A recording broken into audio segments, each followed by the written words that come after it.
Alright, so we got our latest support. A rare water element Seltzer cookie. By the way, it was pretty hinted that this cookie is going to be used for the next guild boss. But let's look at this. We are going to level them up because I believe, again, that they will be used for the guild boss battle. So I am going to take my skill powders and actually level them up. I do like the design a lot. We got Bubble Rain. It's going to be at 12-second cooldown here. Seltzer Cookie's earnest prayers create a field of carbonated energy, which then disperses as Bubble Rain. Carbonated energy draws enemies to its center and deals damage. Afterwards, Bubble Rain deals damage to enemies, heals allies for a certain period of time, and grants them the Bubble Up buff. Additionally, Seltzer Cookie grants the crit damage buff to water type cookies for a certain period of time. If Menthol Cookie is on the team, she will inflict enemies and bosses with the Stinging Fizz debuff. Alright, let's look at this. Carbonated energy damage is going to be 5 different hits over 2.3 seconds. Total damage is going to be 255.9% of attack. Bubble Rain explosion damage, 355.3% of attack. Bubble Rain periodic damage, 3 hits over 3 seconds. Total damage is going to be at 235.5% of attack. Obviously, we're not going to be like, dealing an insane amount of damage. But there are going to be some damage coming out from our Seltzer. Alright, Stinging Fizz is going to be water type damage plus 12.5% for 5 seconds. Stacks up to 1 time. To bosses is going to be water type damage plus 21% for 15 seconds. Stacks up to 2 times, which means that it is going to increase to 42% instead. All right, we also do have some healing. 34.5% of attack for 7 seconds. Bubble Up. This is the buff that we are going to be granting. Stun immunity and knockback distance and duration minus 40% for 15 seconds. Stacks up to 1 time. All right, so we do have a stun immunity cookie again, and we have some knockback distance and duration. Okay, so that means that anything like where you get knocked back by like Dark Cow's Roar or Pattaya's Roar, whatever it is, it's gonna be a lot less. We also have water type cookies. Crit damage up is going to be at 25% for 15 seconds. Stacks up to 1 time. Endless Flow is going to be water type damage plus 5%.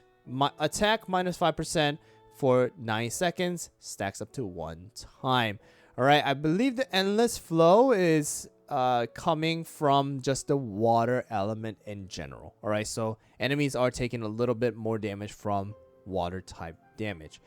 Right, does look like, I want to say, if we're gonna use it inside of the world exploration, or it's gonna be like inside of the guild boss battle, most likely we will want to spam the skill. Man, we have so many water type cookies, dude.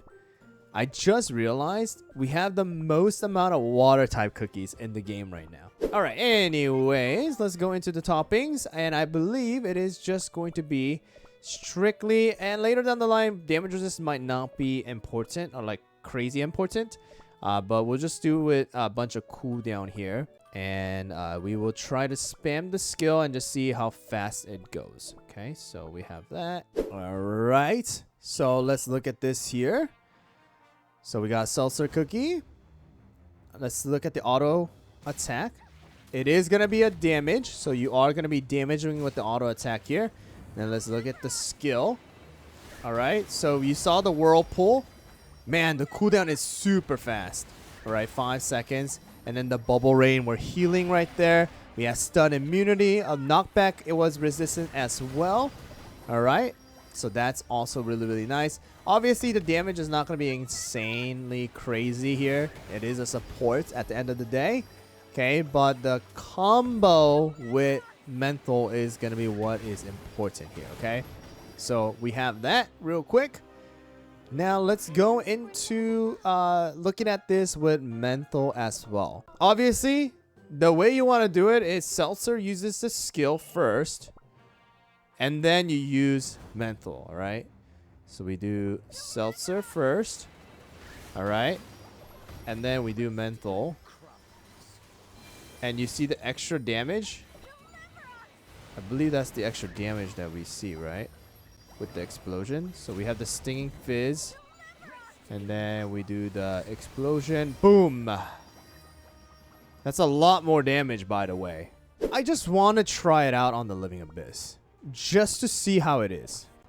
Oh yeah, there's the 0.5 seconds. It's so slow. Oh my gosh.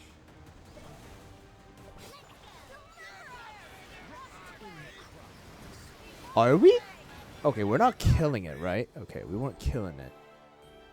Oh yeah, the damage. So now I want to see it once, you know, we get to the actual boss who is going to take more damage. We have the new guild boss, the Machine God of the Eternal Void, and this is going to be like this, you know, team that has been that is being tested out. And you guys already saw inside of the beginning of the video that this was something that was talked about by or shown by Dev Sisters in the preview.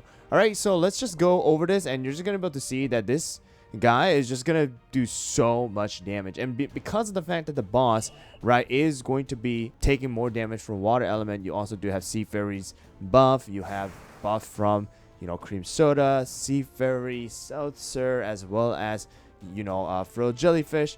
This is just going to be insane. All right, so we're gonna go with the skills here, and we're just gonna pretty much, I'm just gonna do it that way because you want to use Seltzers and then Frill to put all the buffs up, and then you want to use kind of Mental last to deal the damage. But apparently there is some tech and stuff like that in order to deal a little bit more damage, because as you guys can see, there's different components to these particular boss, right? So you can see all the little damage. You have one component right there, 2, 3, 4, and 5. So there's 5 different areas that you are able to hit for this particular boss. And with it, that also means that, you know, Mental as well as all of these cookies who are doing area damage, it's just going to be doing a lot more damage, right? So if you guys look at the damage output, of course this is not the maxed out or like super optimized, and personally for me, I don't know how much higher I'm going to be able to get, especially with the lack of Radiant Biscuit though right now to, you know, get all of the biscuits optimized. But you're gonna be able to see, look at that damage. So we can use them inside of the arena, but they will just explode at the end of the day, because look at their HP, bro. Look at their stats. It's gonna be really, really bad. And again, look at the damage difference between you know, enemies and bosses. Like, it just screams, hey, use them against bosses. So I will have to say Seltzer Cookie definitely going to be useful with this cooldown, most likely to keep up those, you know, debuffs of the Stinging Fizz to the enemies. Just keep on spamming it. You have a stack up to 2 times for bosses. And then once you guys do get that up, you know, you're going to be able to combo with Mental.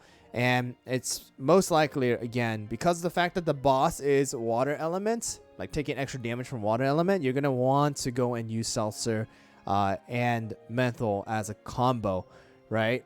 And then just deal a bunch of damage. Because on top of that, the boss has different components. It's not just one enemy, technically. It's different parts to the enemy that you're able to do multiple damage to, because all of these skills are AoE. Right, or area damage. So it's gonna be really, really good. I think the biscuit, we might see cooldown, or we might see water type elemental damage. I am not 100% sure yet. Probably the guild people will definitely, you know, make more of those guides, and once that does come out, I can update you guys on it. But at least as of right now, Seltzer and Mental, if you are able to pull them, pull them.